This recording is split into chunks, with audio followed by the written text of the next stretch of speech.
out in 1997, I said, your house is not an asset. And it drove people nuts. They just went crazy on me because that's a common belief. But when you can't make your house payments, you find out is the biggest liability you got, and many of the times. It's turned out to be very much more correct than you even thought. Right. When you look at what's happened to home prices. Right. And Donald and I love real estate. I love real estate. I think it's the best thing going, better than sliced bread. But if you're not smart with it, it's like a loaded gun. You know, you can protect yourself or you can kill yourself with it. So real estate is, to me, the best vehicle, but you've got to be smart with it because we're using debt. And debt is the two-edged sword out there. So you use debt, I use debt, but the more debt you use, actually you have to be smarter. So you can use debt to get richer. You can also use debt to wipe you out. So that's why, you know, I continue on saying we need financial education.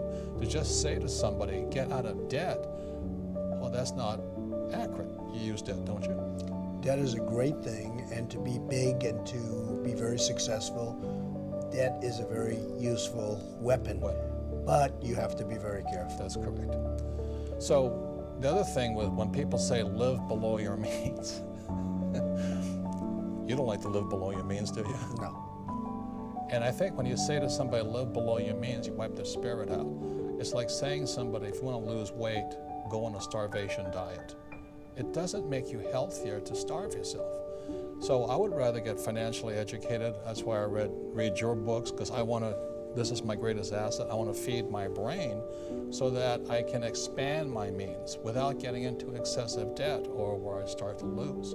Because debt, like I say, is a two-edged sword. But telling somebody to live below your means is almost inhumane. I never felt good doing it.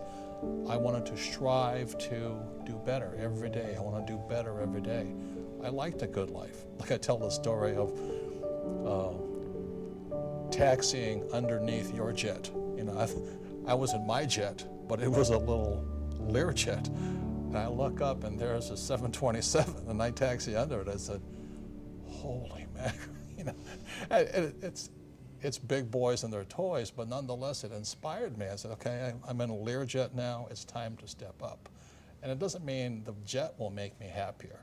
What makes me happier is the wanting to get better, to get smarter, to do better.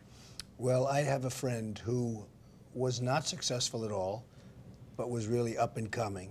And he had a thing. He would only fly first class. I'm not saying do this because for somebody it won't work, but he needed that mentally. Right. He wanted to fly first class because mentally he wanted to think he was the best and that's it. And even though he didn't have much money at the time, this is years ago, he would always fly. I used to criticize him, but it put him in a good state of mind and he became a very, very successful guy. Yes. Very, very successful. Yes. And I've always remembered that. He would never fly coach. Right. He would always fly first class, even though he didn't have the means to fly. So, look, it's complicated, but whatever it takes to train that. Whatever makes you feel better about yourself, stronger, more confident, to want to do better. And I think really that's the issue. And we're at the stage of our lives right now, to ask for more is not really it. But to do better, to feel better about ourselves is still important. It is very important. Right. So that's why I don't like saying live below your means and scrimp and all that, because shopping is fun. Nice houses are fun. At the same time, you have to be very careful. Yes, but you have to be responsible about it. Correct. Like when you invited us up to your little duplex up here, whatever they call it, we walked up there, and I've never seen a two-story, entire floor home in New York City. And my wife Kim says, I never really want to live in a condo, but she says, Mr. Trump's house will do. And it is spectacular. You know what I mean? And it's. And yet I don't need that, Robert. Yes, I don't need that. If I had one nice bedroom with a good television set and a nice bed, and you don't really need that. But it was in a building I built, and it was there for the taking, so I figured I might as well do it. And what have I done? Instead of selling the equivalent of 12 or 13 units, I kept them. And by keeping them, I have them. I didn't sell them, and that's okay. And it's become, a very valuable place. So I didn't need that. I don't need it now. But there's something nice about it. Right. And then that's my message is achieve it, and then you can take it or leave it. But if you don't achieve it, then it's always something away from you. So again, that's why I'd be redundant about this, living below your means. I don't think that makes your spirit happy. It kills your spirit. Also, if you don't have the financial education, when somebody says your house is an asset or these mutual funds are good or the stock will go up, and you don't know the difference between a good investment and a bad investment, because real estate can be a bad investment, Absolutely. stocks can be a bad investment. If you don't know good investment advice from bad investment advice, then you're going to get taken. This world is not kind, should we say. The hardest thing that I've witnessed over the last year is seeing people that were very hardworking and very conservative that invested in the stocks. And Right. I'm not talking about high-flying stocks. I'm talking about very solid companies. And their net worth is 50% of what it was a year ago, and they haven't done anything wrong. Right.